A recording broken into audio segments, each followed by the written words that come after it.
Nakakapagpiyansa na si dating Negros Oriental Governor Pride Henry Teves para sa kasong terrorism financing.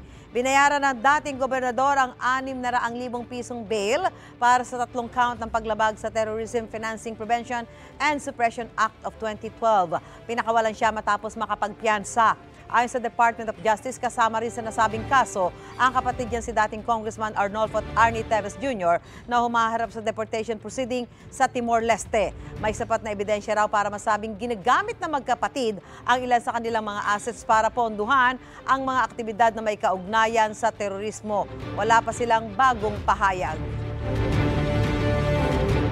Mga kapuso, para una ka sa mga balita, mag-subscribe sa GMA Integrated News sa YouTube. Sa mga kapuso abroad, subaybayan niyo po kami sa GMA Pinoy TV at sa www.gmanews.tv.